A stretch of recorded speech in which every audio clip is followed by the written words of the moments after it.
삼중 장애를 알았던 헬렌 켈러 미국의 작가가 있습니다. 단 사흘만 볼 수 있다면이라는 자기 자서전 책에 보면은 이 사람은 정말 기가 막힌 운명을 타고났습니다. 삼중 장애를 알았습니다. 앞을 못 보는 장님이었습니다. 또 사람의 소리를 들을 수 없는 귀머거리였습니다. 그리고 앞을 못 보고 듣지를 못하니까 말을 못하는 벙어리였습니다.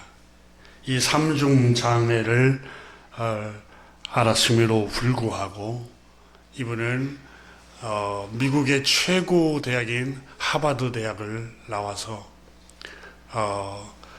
나중에는 사회 복지 운동을 하고 작가로 또 장애인들의 희망을 심어준 사람으로 빛의 천사로 세상에 알려져 있습니다.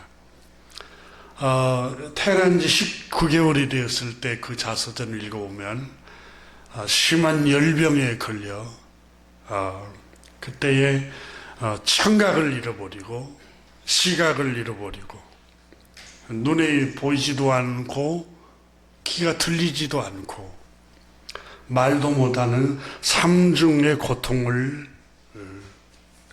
가지고 생을 살아가는 그 고통을 겪게 됩니다.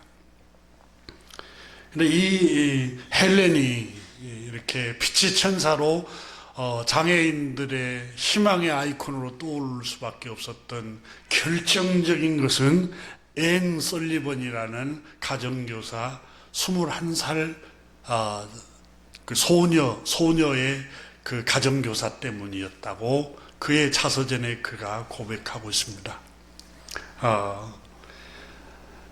이 헬렌 켈러는 그의 부모님은 아주 부유한 남부의 농가 저택에 갔고 또 농지를 많이 갖고 아주 유복한 가정이었습니다. 근데 그 부모님, 헬렌 켈러의 부모님이 헬렌 켈러를 낳았을 때 18개월째 될 때 열병을 앓고 앞을 못 보고 또 듣지를 못하니까 또 벙어리가 되고 집안은 부자예요. 그리고 남부 동맹의 사무관을 지내고 총사령관 자기 어머니 쪽 외가 쪽은 그 정도 가문이 아주 짱짱한 가문이었습니다. 유복하고 부자고 또 명예로운 그 공직도 갖고 있고 아버지가 그런 가문의 출신임에도 불구하고 그 가정은 행복하지가 않았습니다. 그래서 그럴 수밖에요. 자기 딸을 낳았는데 삼중 장애를 앓고 태어난 거예요. 장애아가 태어난 거예요. 장애아가 돼버린 거죠. 이게 남보기에는 남부 총사령관 쪽 가문 출신이요. 그리고 아버지는 남부 동맹의 그 사무관으로 있었고 부유한 농가를 위해서 저택에서 그 가정이 그곳에서 태어난 이 헬렌 켈러 그 부모님도 여러분 남보기에는 정말 대단하다 대단한 가문이다 정말 부유하겠다 행복하겠다. 근데 이 사람은 이 헬렌 켈러 부모님은 불행했습니다. 그러니까 십자가 자기 남들이 알지 못하는 십자가 자녀에 대한 십자가를 갖고 있는 거예요. 제가 이 자서전을 몇 해 전에 읽으면서 또 이렇게 말씀을 준비하면서 또 반복해서 읽어보는데 여러분 인생은 누구에게나 다 십자가가 있는 것 같아요.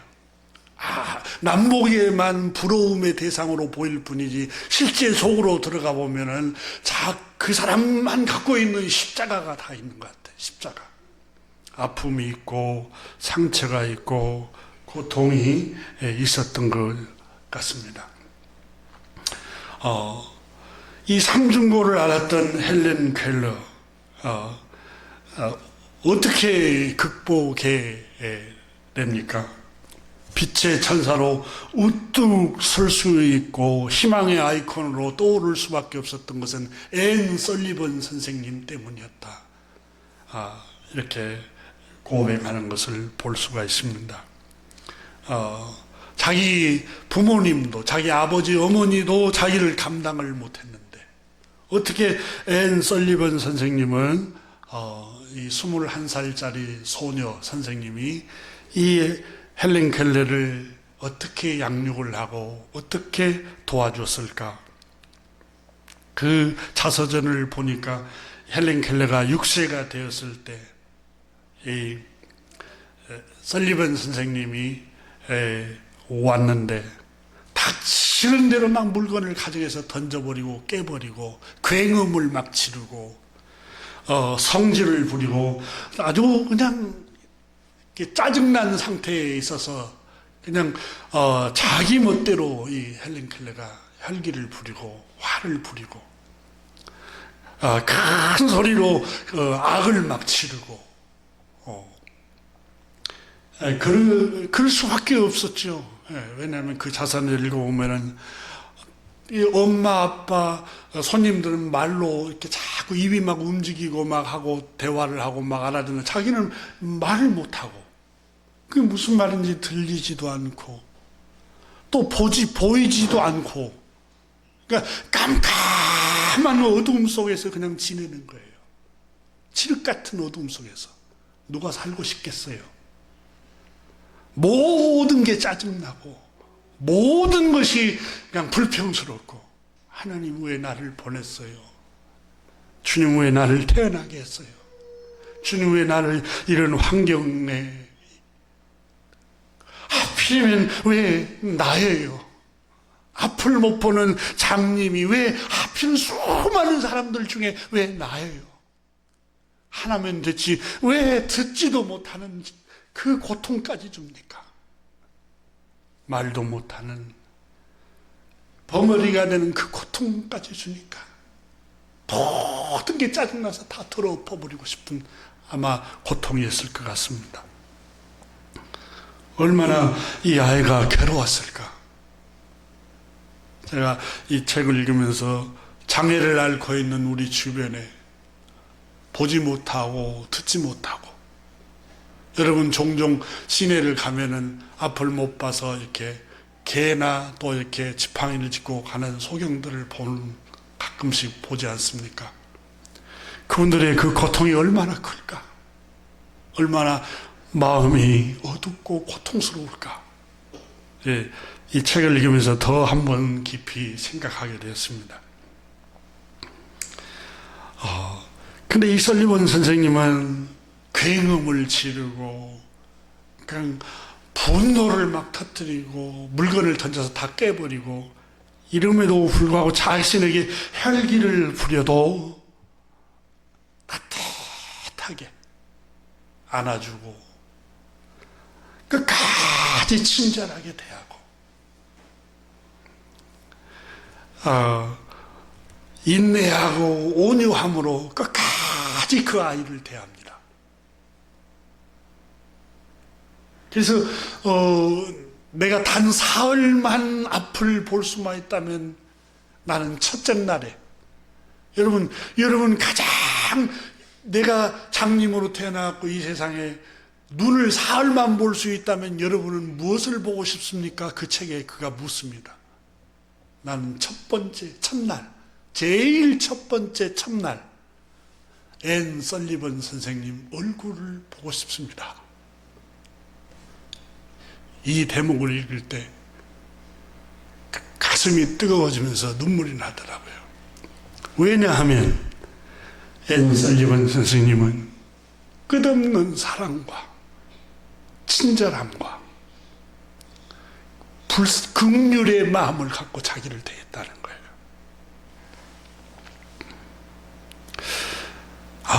사랑과 긍휼과 친절과 인내만이 사람을 변화시키는구나. 우리 주님의 사랑 앞에 다 다 변화되는 이유가 주의 사랑이 너무 커서 그렇잖아요.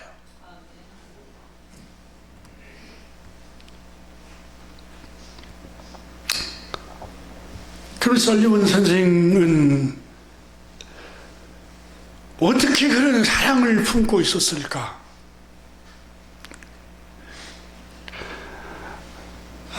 시도 때도 없이 비명을 지르고 굉음을 지르고 자기 감정을 다 쏟아놓고 막 부숴버리고 혈기를 부리고, 그럼에도 불구하고 설리번 선생님은 마음속에 주님의 마음을 품었습니다. 주님의 긍휼하심, 주님의 자비하심을 마음속에 품었습니다. 21살 소녀 앤 설리번은 어떻게 헬렌 켈러 고함소리, 난폭한, 또 감정을 절제하지 않고 괴팍스럽게 한 이 행동들을 어떻게 제압했을까? 그건 오직 설리번 선생님의 사랑 때문, 사랑과 친절함과 인내심이었다고 고백합니다. 그러면 이 앤 설리번이라는 이 소녀, 21살 이 소녀는 도대체 어디에서 이 힘이 나오는 것이었을까? 바로 이 앤 설리번 선생님도 시력을 잃은 적이 있습니다. 자기가 고난을 당해본 경험이 있었던 거예요.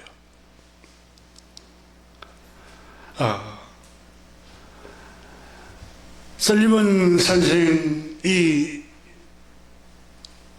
이 소녀도 헬렌보다 더 열악한 가정에서 태어났습니다. 집은 너무너무 가난했습니다.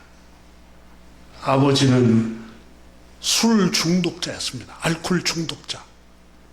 늘 폭력을 행하고 어머니를 때리고, 어머니는 너무너무 먹을 게 없고 가난해서 결핵에 걸려서 결국은 설리번이 8세 때에 허망하게 이 세상을 이별을 합니다.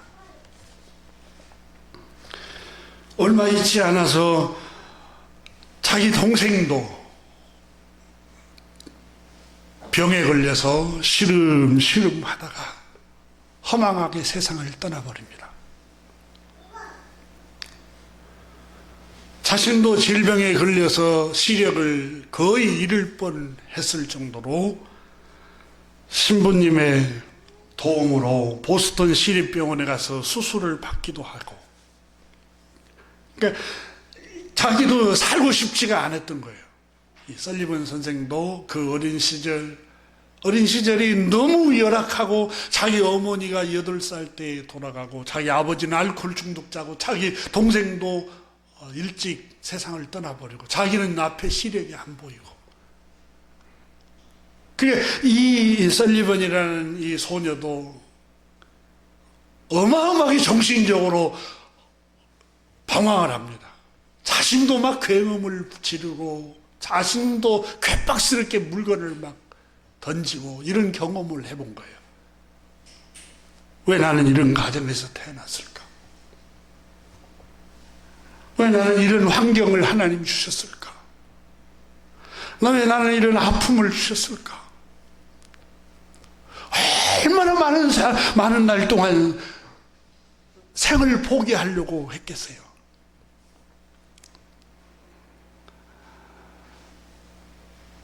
(1880년) 파킨스 시각장애 학교에 입학을 해서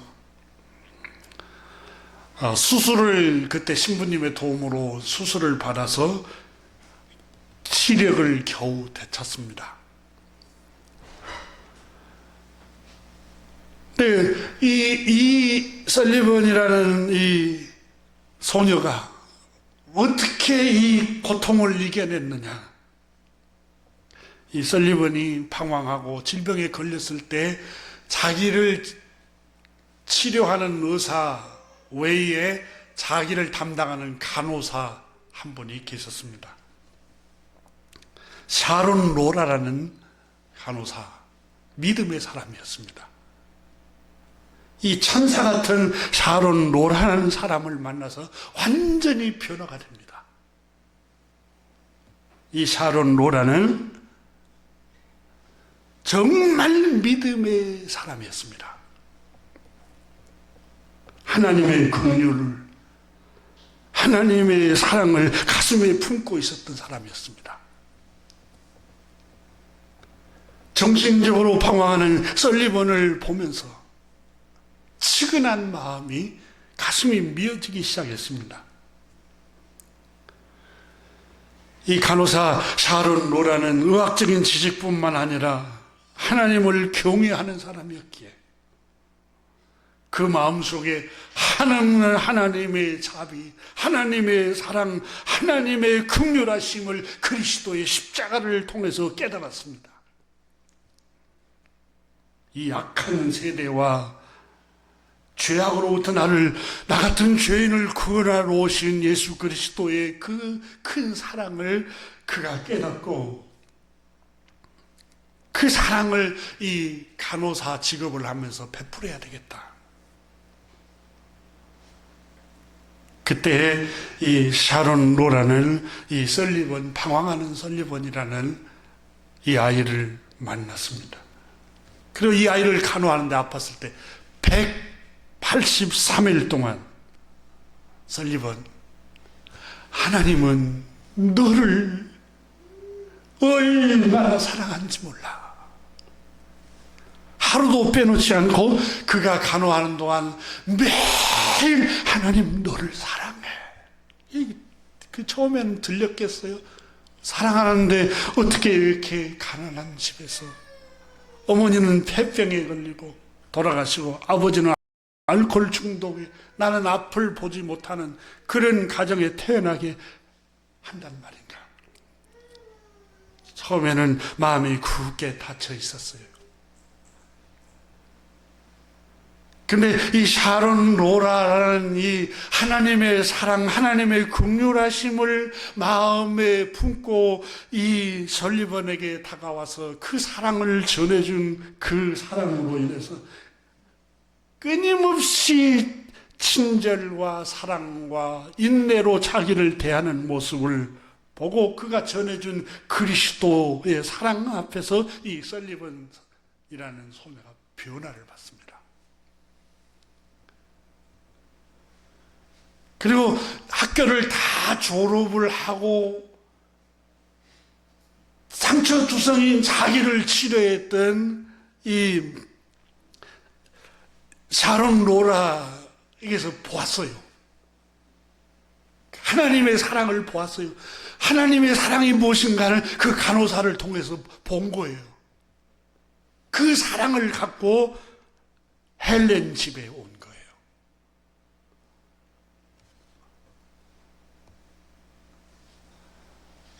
절망적이고 분노가 가득 차고 원망과 슬픔이 가득 찬 어린 시절을 설리번이 보내봤어요.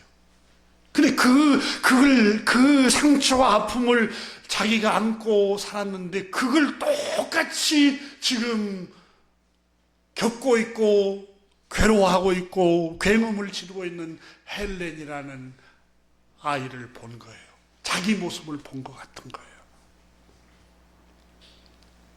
이 아이를 변화시킬 수 있다. 하나님의 사랑이.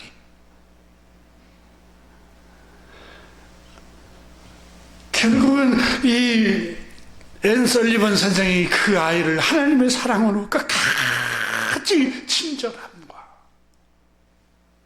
하나님의 긍휼하심과 하나님의 자비하심과 끝까지 인내하면서 늘 안아주면서 따뜻거리면서 헬렌을 치료하는 겁니다.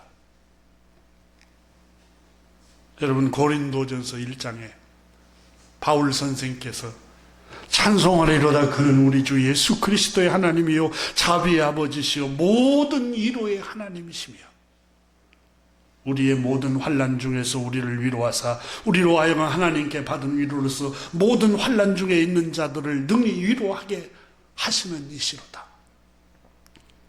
여러분, 바울 선생이 고백했습니다. 형제들아, 우리가 아시아에서 당한 환난을 너희가 모르기를 원하지 아니하노니 힘에 겹도록 심한 고난을 당하여 살 소망까지 끊어지고 우리는 우리 자신이 사형 선고를 받은 줄 알았으니 왜냐하면 이는 우리로 하여금 자기를 의지하지 말고 오직 죽은 자를 다시 살리시는 하나님만 의지하게 하려 함이라. 바울 선생은 하나님이 우리에게 환난을 주시고 고난을 주시고 상처투성이로 아픔을 주신 것은 앞으로 모든 환난 중에 있는 자들을 능히 위로할 수 있는 능력을 주기 위함이라 그랬습니다.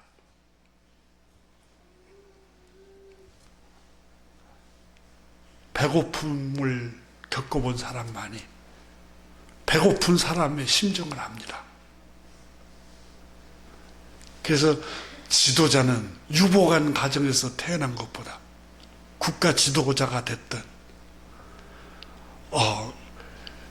어떤 지도자가 됐든 여러분 정말 밑바닥 붙어서 고난을 경험한 지도자라야 여러분 백성들의 고난을 이해를 합니다.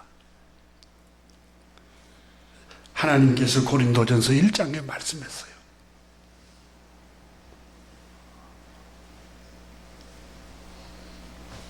배부르고 넉넉하고 풍요로우면 여러분 하나님의 은혜를 이해도 못하고 사람들에게도 교만합니다. 바울 선생은 하나님의 사람 모세는 오늘 본문에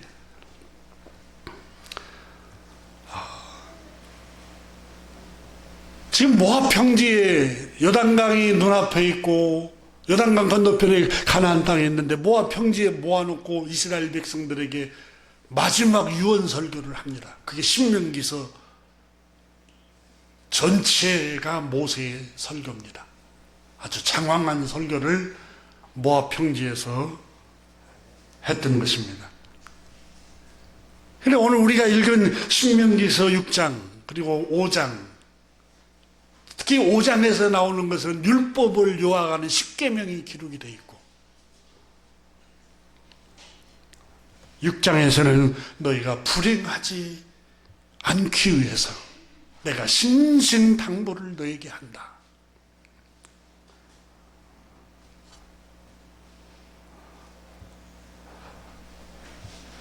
모세는 이스라엘아 너희가 저 가나안 땅, 적과 꿀이 흐르는 저 가나안 땅, 풍요로운 땅, 그 땅에 들어가면 너희가 행복할 것 같고 부러울 거 없을 것 같고 이제는 더 이상 바랄 게 없을 것 같고 그렇지만은 그렇지가 않다. 너희가 내 말에 하나님 말씀에 주의하여 듣지 아니하면 그 풍요로운 땅에서도 너희는 망할 것이다. 그 기름지고 풍요로운 환경 속에 살아도 너희는 망하고야 말 것이다.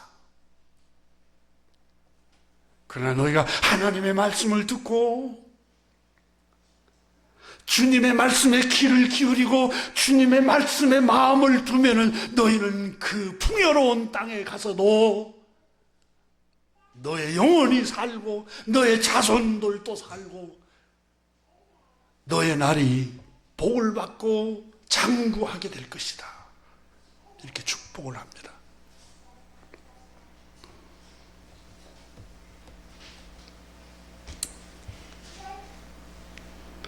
우리나라의 유명한 아주 유명한 그룹 가수 가운데 여러분 사업을 해서 자기가 살 수 없을 만큼 돈을 번 사람이 엊그제 방송 TV 신문에 이렇게 기록이 되네. 여러 번 자기는 저 높은 아파트에서 밑으로 떨어져서 죽을 자살하려고 자기는 셀 수 없을 만큼 돈을 벌었대요. 그렇게 자산이 많대요. 그런데 자기는 늘 그 높은 층에서 떨어질 궁리만 하겠대요. 죽으려고. 얼마나 풍요로워요. 그런데도 그럼에도 불구하고 그 마음은 완전히 피폐해져 버린 거예요.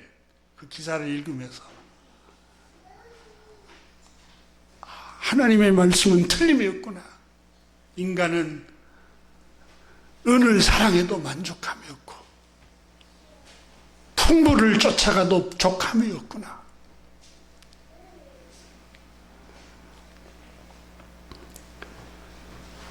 모세는 오늘 본문에 너희가 넉넉하고 기름지고 풍요로운 땅에 저 땅에 들어갈 때 너희는 불행해지지 않도록 너희가 살기 위해서 반드시 살기 위해서는 하나님의 은혜를 잊어버리지 말아라. 늘 감사하면서 살아라. 이렇게 신신당부를 합니다. 여러분, 주님께서 레위기 23장과 신명기 16장에서 초막절을 지키라고 하였습니다. 초막절.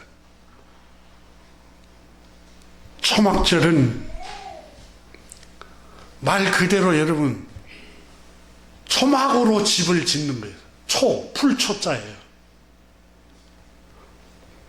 풀과 나무로 집을 짓는 거예요. 여러분, 정착하지 않았으니까 광야를 지내는 동안 풀로 장막을 짓는 것을 기념하라는 절기예요. 무슨 말이에요, 여러분? 광야를 지내는 동안 낮에는 뜨거운 태양빛이 내리쬐고 밤에는 추위가 몰아치고 광야는 살 수 없는 땅이에요. 근데 초막으로 장막을 짓고 너희가 거기서 생존했다는 거예요. 하나님이 만나를 내려주시고 물 없는 사막에서 물을 공급하셔서 너희가 너희 생명이 죽지 않고 죽을 수밖에 없는 그 위험한 광야에서 하나님이 너희를 지키심으로 너희가 생존하여 여기까지 왔다는 거예요. 너희가 저 가나안 땅에 들어가거든, 풍요롭고 넉넉한 땅에 들어가거든 늘 생각하라는 거예요. 어떻게? 초막절을 기념하고 초막에서 살았던 것을 늘 생각하라는 거예요. 여러분, 그때는 누룩을 넣지 않는 빵을 먹었어요. 누룩 넣지 않는 빵이 얼마나 맛이 없어요. 효모를 넣지 않으면 빵이 부풀지 않잖아요. 맛이 없어요. 누룩 넣지 않는 빵을 거기서 먹고 생존했어요. 이게 초막절이에요. 근데 하나님께서 오늘 본문 말씀에 여러분 신명기서 6장 12절에 모세를 통해서 이렇게 말씀합니다. 12절 보세요. 너는 조심하여 너를 애굽 땅 종되었던 집에서 인도하여 내신 여호와를 잊지 말라. 너는 조심해야 된다. 너가 아주 조심해야 된다. 왜? 너의 마음이 당연해. 내가 이런 집에 사는 거 당연하지. 이런 환경에 사는 거 당연하지. 여러분, 경제가 어렵고 힘들지만 우리나라는 하나님이 복을 주셨습니다. 지난주에 신문을 한번 보니까 전 세계적으로 이민을 제일 많이 받은 나라가 첫 번째가 미국이었고 두 번째가 대한민국이었답니다. 일자리가 많다는 거예요. 우리 한국에. 이 중앙아시아주 이쪽에서 또 여러 제3세계 국가에서 일자리를 찾아서 젊은이들이 일을 안 하려고 제조업에서 일하려고 수많은 사람들이 이민을 한국으로 들어왔다는 거예요. 그걸 보고서 정말 축복받은 나라구나.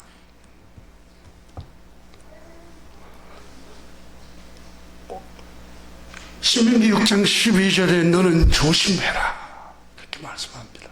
뭘 조심하라고 말씀합니까? 애굽 땅 종되었던 집에서 우리는 살았었지. 그걸 잊어버리니까 너 조심하라는 거예요. 너의 그 풍요로움 때문에 이제 집이 한 채 있고 두 채 있고 이제 직장도 굉장히 안정되어 가고 자녀들도 없고 가정도 없었는데 자녀들도 있고 가정이 생겼어요. 자녀들도 평탄하고. 근데 하나님께서 말씀합니다. 너가 그렇게 애굽 땅 종되어 있을 때와 같이 이스라엘아, 너 애굽 땅 종되었을 때 그때 너 잊어버릴까 조심해야 돼. 그걸 잊어버리면 너는 불행해지기 시작한다는 거예요. 그걸 잊어버리면 너는 마음에 교만하기 시작한다는 거예요. 그래서 이스라엘 백성들에게 초막절을 지켜서 일부러라도 그 일주일 동안 초막절을 지켜서 그 날을, 그 한 주간을 기념하라는 거예요. 이런 환경에서, 이런 절박한 환경에서, 이런 고통스러운 환경에서, 이런 슬픈 환경에서, 이런 위험한 환경에서 내가 지냈었는데 하나님이 에베네셀로 이렇게 평안한 땅으로 인도하셨구나. 이걸 더 생각하라는 거예요. 그걸 잃어버리면 너는 불행해지기 시작한다. 이스라엘아. 이렇게 말씀하고 있는 거예요.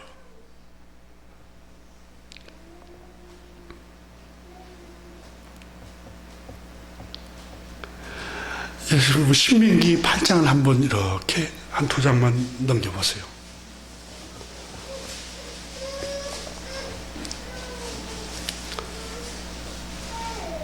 (12절) 한번 같이 보겠습니다.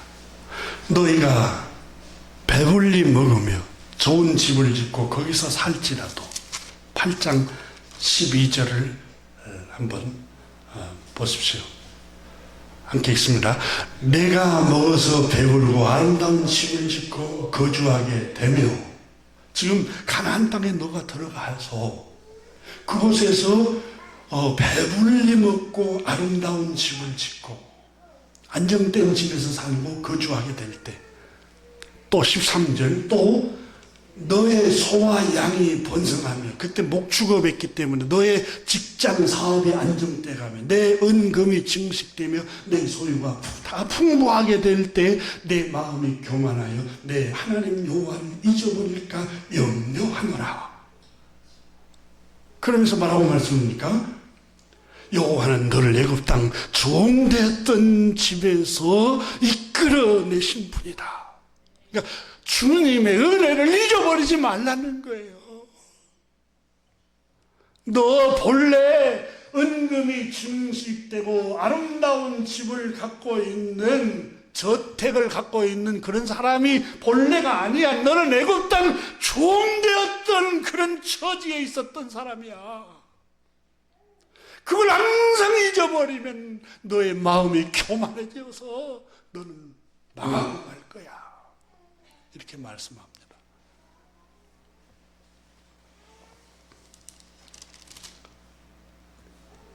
그 15절을 한번 보십시오. 8장 15절.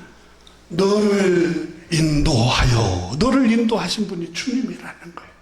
그 애굽 땅에서, 그 슬픔의 땅, 그 절망의 땅, 생을 포기하고 싶었던 그 시절에서 지금 여기까지 너를 인도하신 분이 하나님의 은혜야.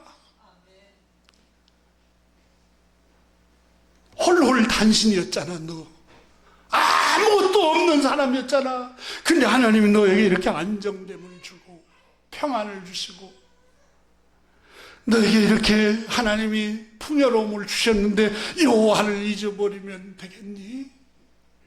하나님의 은혜의 힘을 잊어버리면 안 돼. 이렇게 말씀하고 있는 거예요. 15절 보세요. 그 광대하고 위험한 광야, 그 위험한 광야를 지나게 했어요. 그 누가 나의 괴로움 알며 그 누가 나의 슬픔 알까? 주밖에 누가 알아주랴. 영광 할렐루야. 그 위험하고 괴롭고 슬프고 고통스러운 그 곳에서 여기까지 주님이 인도하셨어요. 근데 그 은혜를 잊어버리고 우리는 늘 불평만 합니다. 다른 집하고 비교해서 불평하고 직장 동료하고 비교해서 불평하고 다른 가정하고 비교해서 불평하고 위험한 곳에 위험한 광야에서 하나님 그 질병, 내가 쓰러지고 입원했고 내가 실패하고 내가 넘어지고 내가 생을 자포자기 했을 때 그 위험한 광야에서 여기로 하나님이 너를 인도하신 거. 그 하나님 여호와를, 그 하나님의 은혜를 잊어버리면 안 돼. 하나님이 그렇게 말씀하시는 거예요. 그걸 잊어버리면 너의 영혼은 망해. 너의 영혼은 황폐하게 되는 거야. 불뱀과 정갈이 있고 물이 없는 간조한 땅을 지나게 하셨으며 물 없는 곳에서도 너 살게 했잖아. 기적으로 하나님이 반석에서 물을 내서 너희를 먹이고 만나를 보내서 광야에서 너희를 먹이셨잖아. 왜 하나님이 그런 고난을 주신 줄 알아? 16절에 이는 다 너를 낮추며 너를 겸손하게 만들기 위함이었어. 그런데 내가 염려되는 것은 저 풍요로운 땅에 들어가면, 저 가나안 땅, 안정된 땅, 아름답고 든든한 집을 짓고 은금이 증식돼가는 그 땅에 들어가게 되면은 너희들이 여호와 하나님의 은혜를 잊어버릴까? 내가 노심초사한다. 하나님의 은혜를 잊어버리면 너의 영혼은 망하고 말 거야. 교만해져. 이렇게 말씀합니다. 모세는 이스라엘아, 너희를 애굽 땅 종되었던 곳에서 너를 인도하신 여호와 하나님의 은혜를 잊어버리지 말아라. 이렇게 말씀하고 있는 겁니다. 잊어버리지 않는 게 기억하는 거예요. 여러분, 기억한다는 말이 뭐예요? 감사한다는 거예요. 영어의 띵크란 게 여러분 생각하다 그 말이잖아요. 감사라는 말도 여러분 깊이 그 은혜를 생각하는 거예요. 하나님의 은혜였습니다.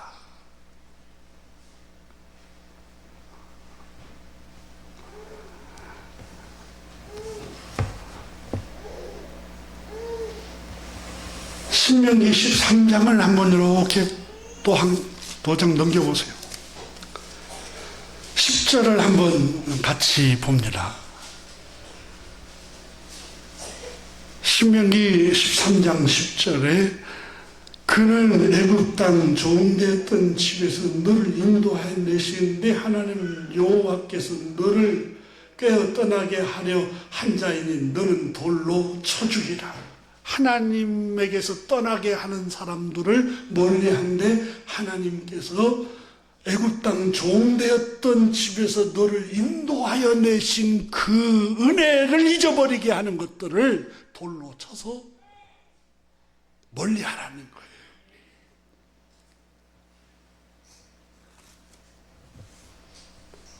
여러분의 부요함이 하나님의 은혜를 잊어버리게 하고 있지는 않습니까?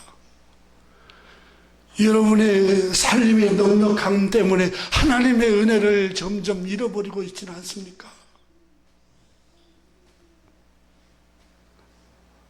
하나님께서 오늘 아침에 염려하고 있습니다.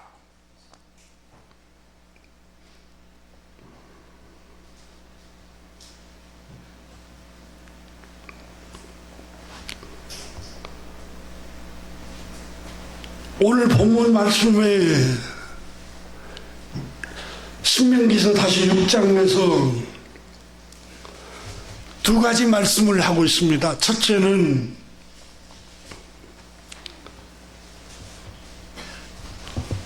하나님의 말씀을 사모하고 그 말씀을 듣고 그 말씀을 사모하고 그 말씀을 듣고 그 말씀을 따라서 생활을 하면 너의 영혼이 살고 너의 자녀들도 살고 너의 날이 장구할 것이라고 말씀합니다. 첫 번째 신명기서 6장에서 주는 교훈이에요. 규례와 법도와 명령을 따라 하나님의 말씀을 순종하고 말씀을 사모하고 그 말씀을 따라 행하라는 거예요.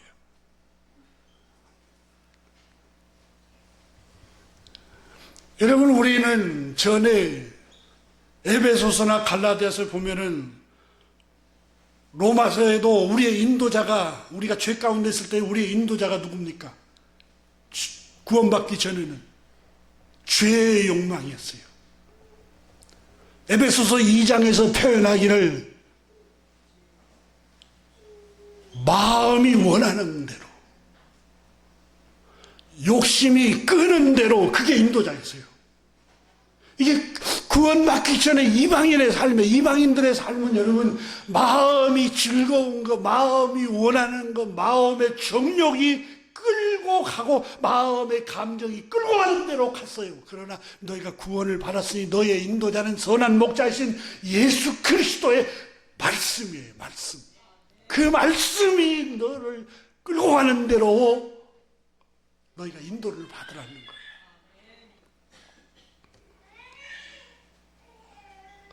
여러분, 신명기 5장 29절을 한번 보세요.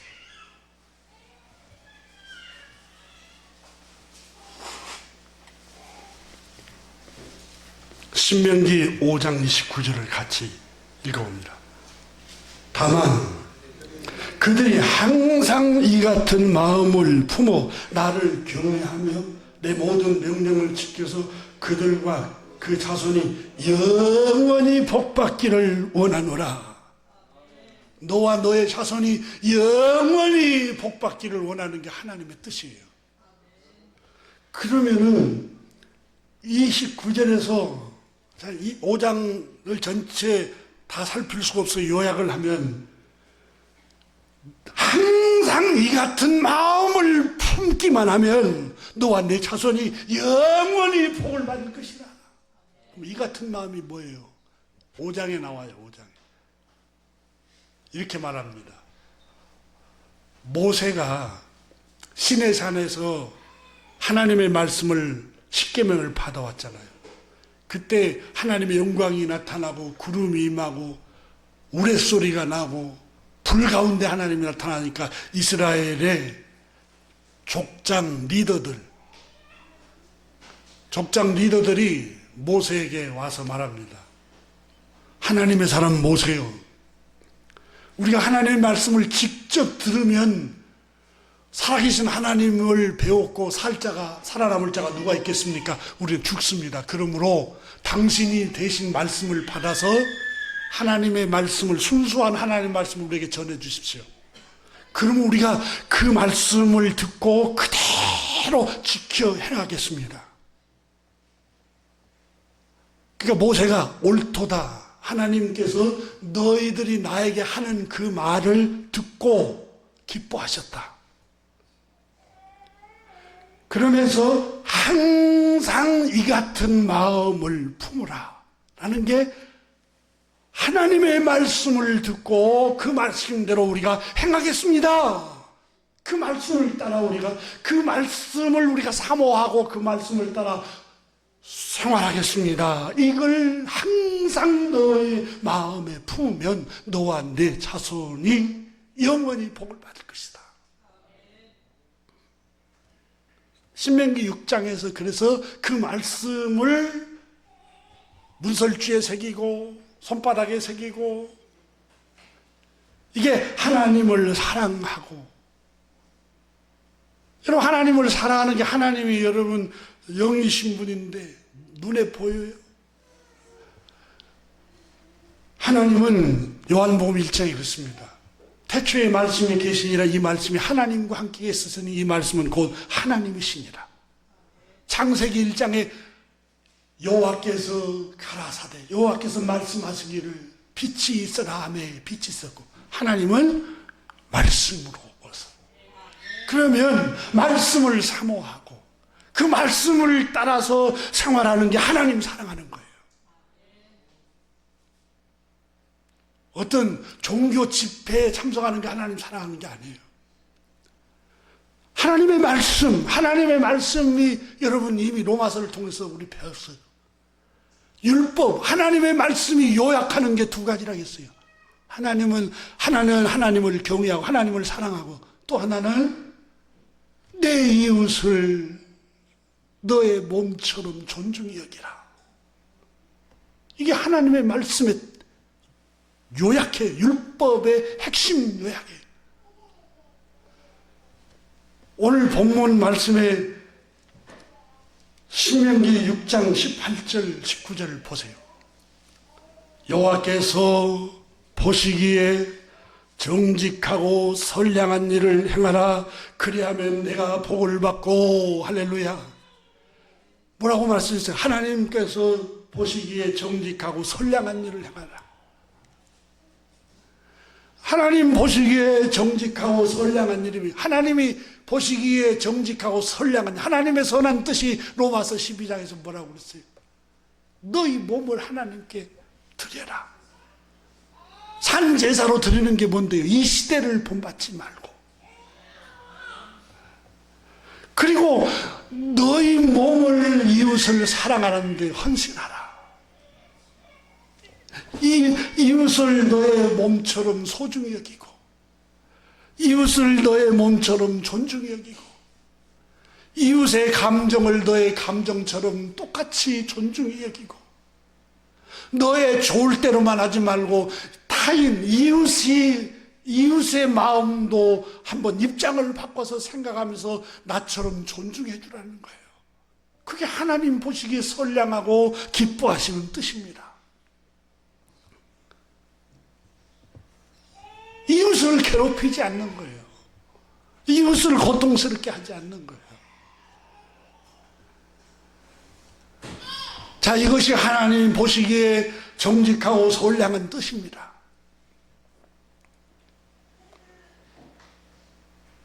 이게 첫 번째 하나님이 신명기서 6장에서 주는 교훈이고, 두 번째 교훈이 조금 전에 말씀드렸던 것처럼 교만한 마음을 품지 말고 너의 마음에 늘 조심하여서 너를 애굽 땅 종되었던 곳에서 너를 인도하신 하나님의 은혜를 잊어버리지 말아라.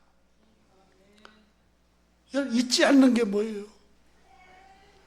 감사하는 거예요. 생각하는 거예요. 여러분, 하나님의 은혜를 늘 생각하는 거예요. 여러분, 하나님께 감사하는 생활입니다.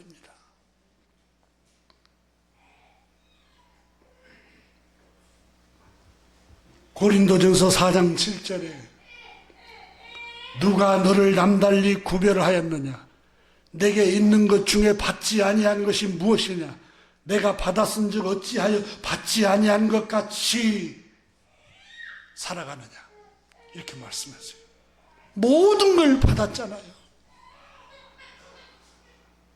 처음부터 우리가 여러분 앞을 볼 수 있었습니까? 어머니 뱃속에 있을 때 욥이 말한 것처럼 그때 주님께서 어머니를 통해서 낙태시켰더라면 세상에 눈을 볼 수 있었겠어요? 나와서? 하나님의 은혜예요. 세상에 나오는 거 하나님의 은혜예요. 하나님의 은혜. 귀로 들리는 거 하나님의 은혜이고,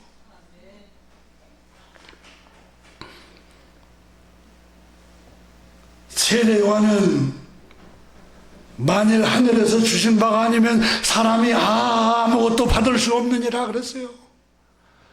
모든 게 하나님의 은혜예요. 창조주 하나님. 생명도, 호흡도, 우리의 건강도, 재능도, 시간도, 우리의 환경도.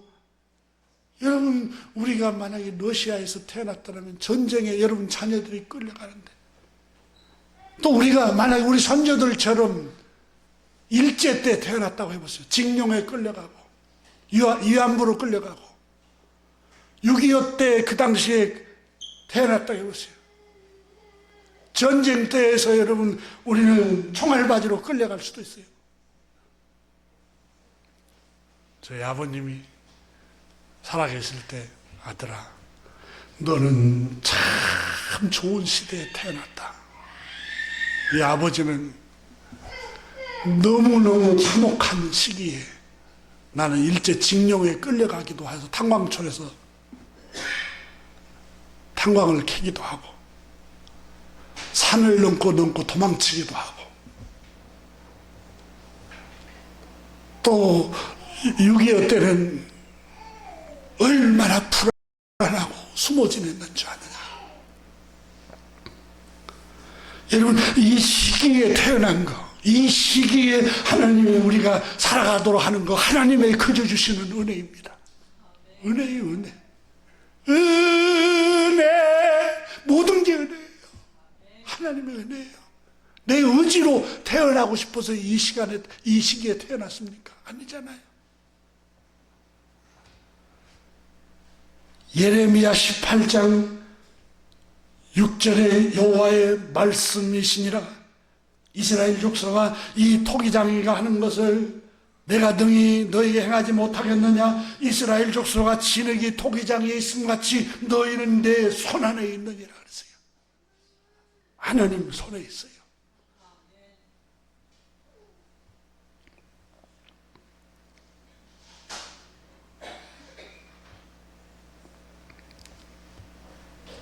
하나님 말씀 정말 놀라운 말씀이죠.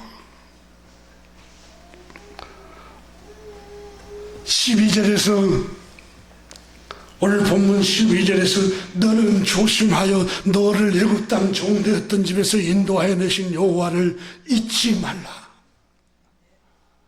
다를 생각하는 거예요. 하나님의 은혜.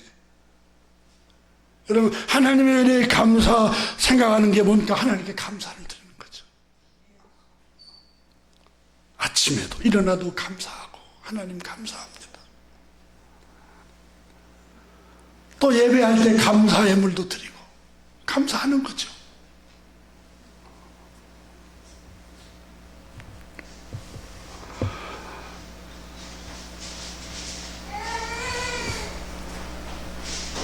여러분,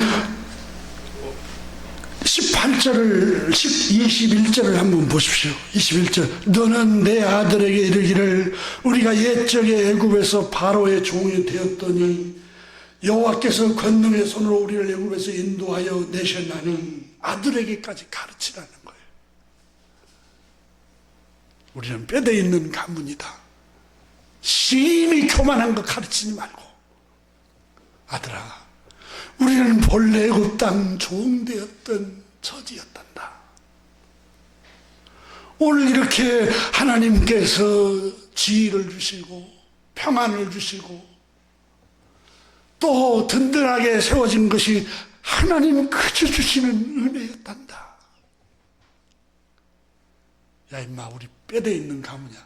심히 교만한 걸 가르치지 말고, 아들아, 아들에게 말하기를 우리는 본래 애굽 땅은 종 노예들이었단다. 이렇게 자유가 있고 하나님 물질을 주시고 풍요롭게 하고 넉넉하게 하고 이렇게 든든히 세운 것은 하나님의 은혜란다. 하나님의 은혜를 잊어버리면 안 돼. 겸손해야 돼.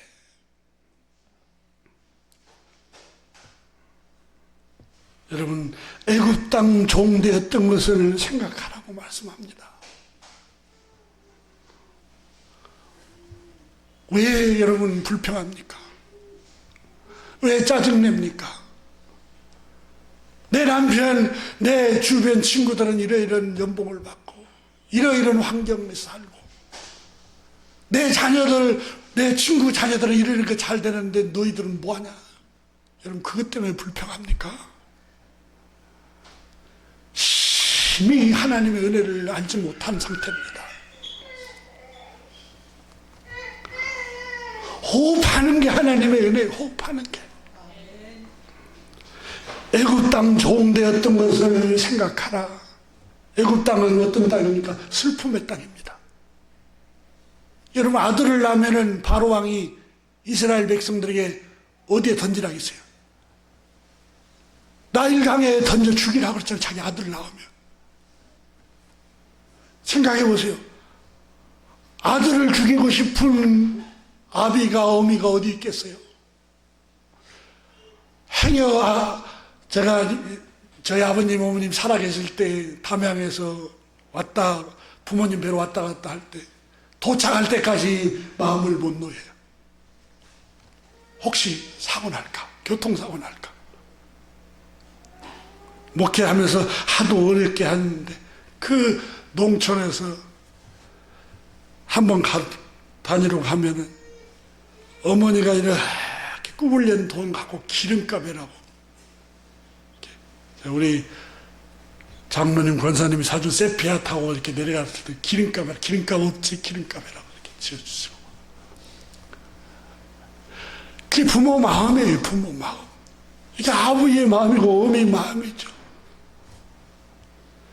근데 자기 아들을 죽이라고 할 때 그 부모 마음이 어떻겠어요? 얼마나 불안했겠어요. 조마조마하고. 애굽 땅 종되었던 그때를 생각해라. 너 조마조마하고 초조하고 불안하고 밤잠 못 자고 염려하고 두렵고 그런 나날들 그 고통이 있는 애굽 땅에서 너를 이곳으로 인도한 것을 생각해 보라는 거예요.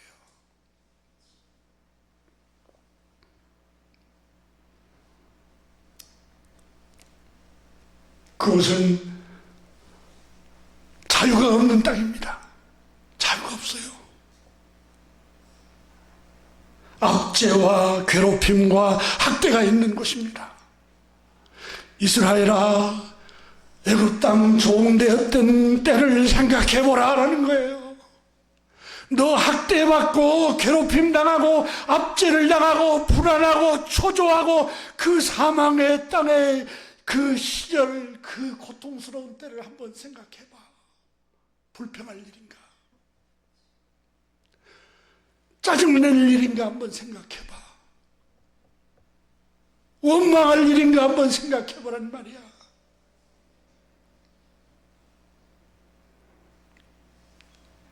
이제는 크고 아름다운 집을 짓고 물이 넉넉한 땅.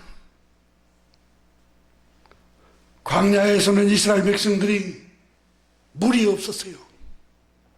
그래 저 가나안 땅에 들어가면 그 가나안 땅 사마리아 위쪽이 여러분 레바논에 어마어마한 큰 산이 있어요. 2,800m가 넘는 산이 있습니다. 그 설산에서 내려오는 물이 요단강으로 쫙 흘러서 갈릴리 호수를 채우고 그 갈릴리 호수가 넘쳐서 요단강을 거쳐서 사해바다로 가는데 그 물이 요단강에 마르지를 않아요. 넉넉해요. 그 넉넉한 이제는 목마름이 없는 땅, 저 가나안 땅에 들어가거들랑 그 목마름이 없는 땅에 들어가서 하나님의 은혜를 생각하라는 거예요. 너희 목마름 때문에 생명이 위협받았잖아. 맨날 쓴물 때문에 괴로워했잖아. 그런데 생수가 흘러나온 그 넉넉한 땅에서 살면서 하나님의 은혜를 잊어버리면 늘 불평하고 원망하고 불행하게 살아. 그렇게 말씀하시는 거예요.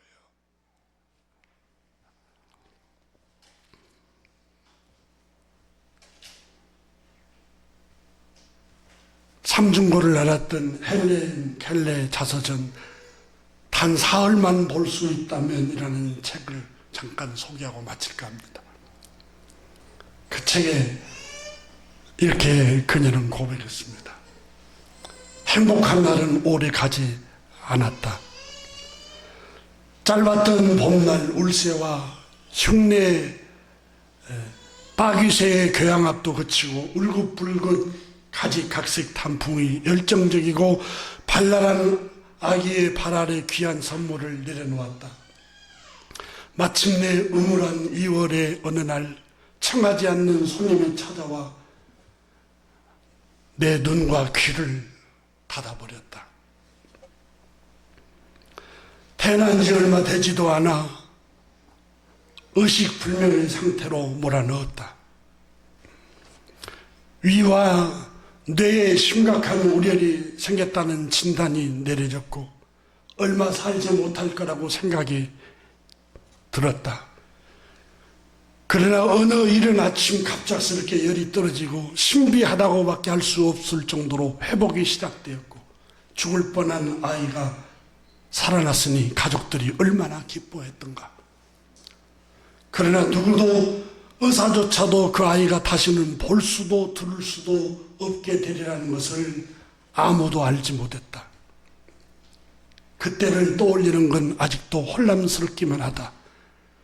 너무 아파 자리에 누워도 푹 잠들지 못하다가 몸소리치는 고통 때문에 깨면 엄마는 어떻게 통증을 덜어내주려고 끊임없이 내 몸을 어루만졌다.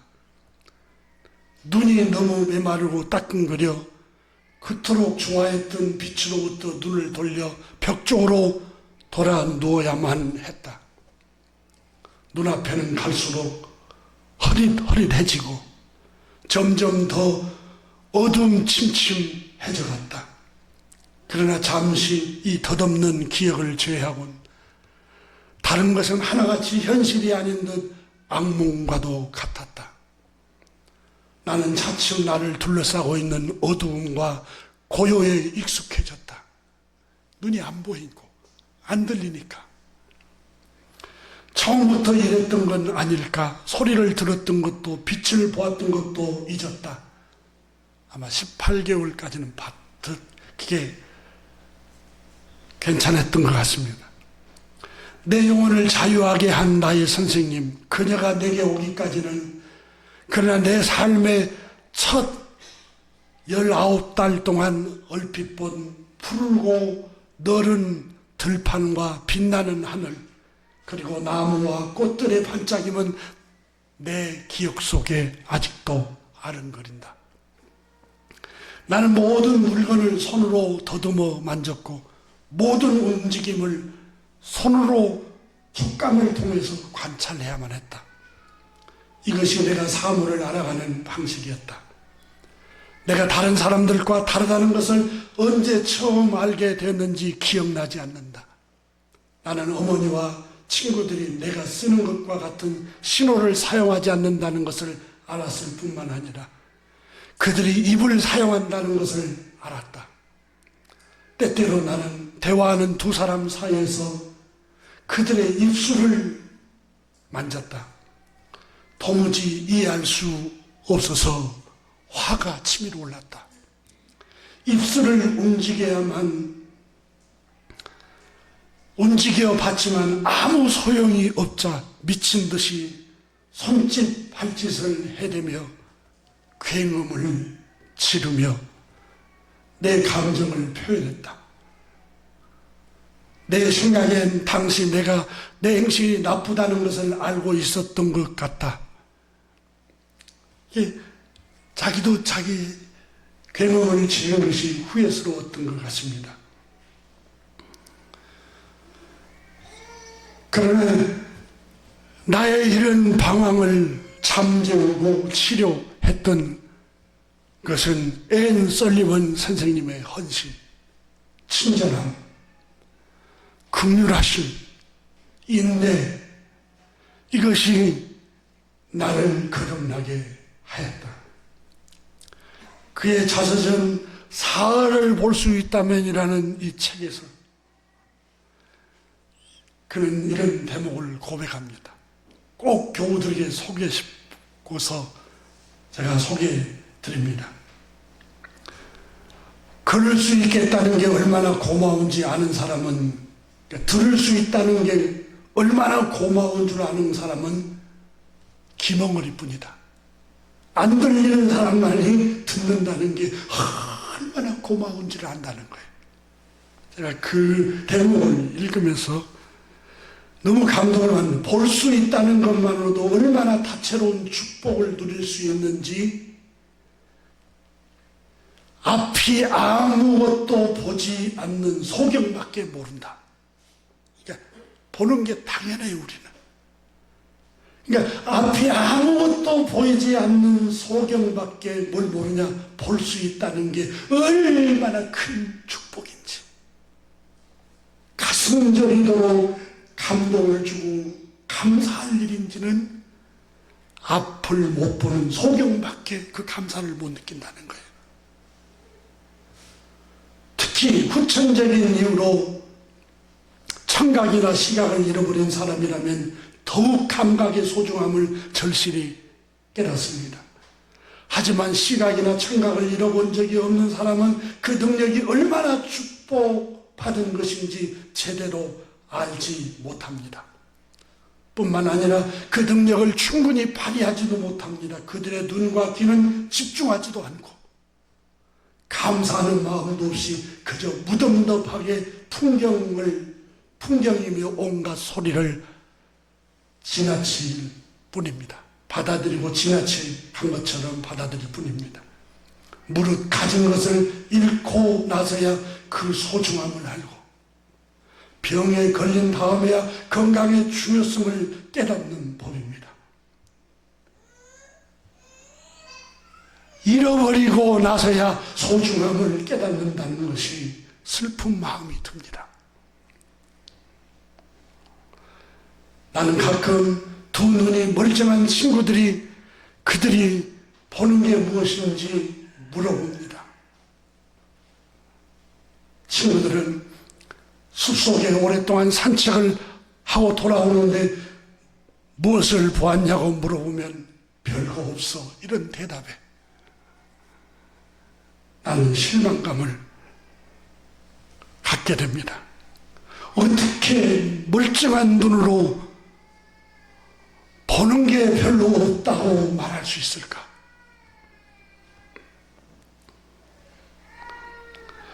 어떻게 1시간 동안이나 숲속을 거닐면서 눈에 띄는 것을 하나도 보지 못할 수가 있을까?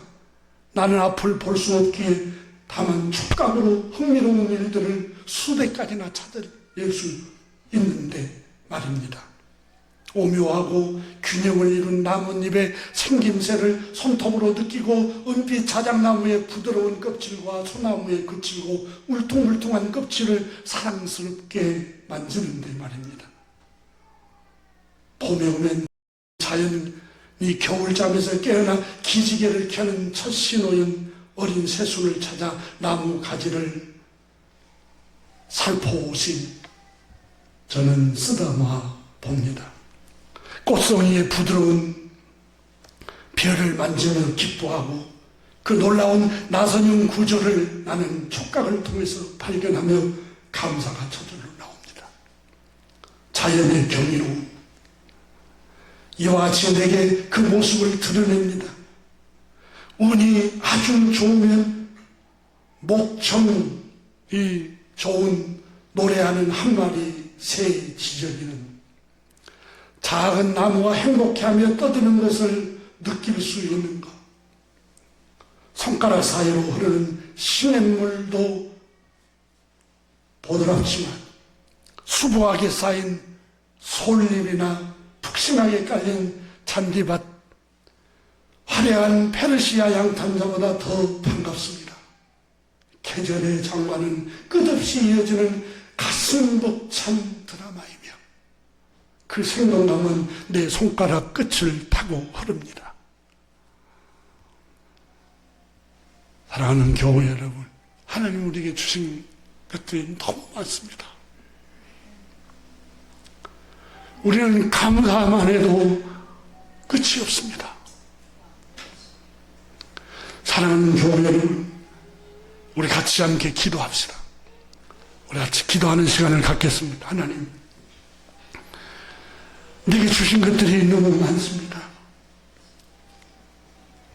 그러나 주님, 내 마음은 어느덧 완악하고 교만해져서 불평만 가득 차 있습니다. 투덜거리고 원망하고 하나님 내게 주신 소중한 것들을 생각하게 하옵소서. 우리 같이 한번 1, 2분 동안 통성으로 감사 기도를 한번 하십시다.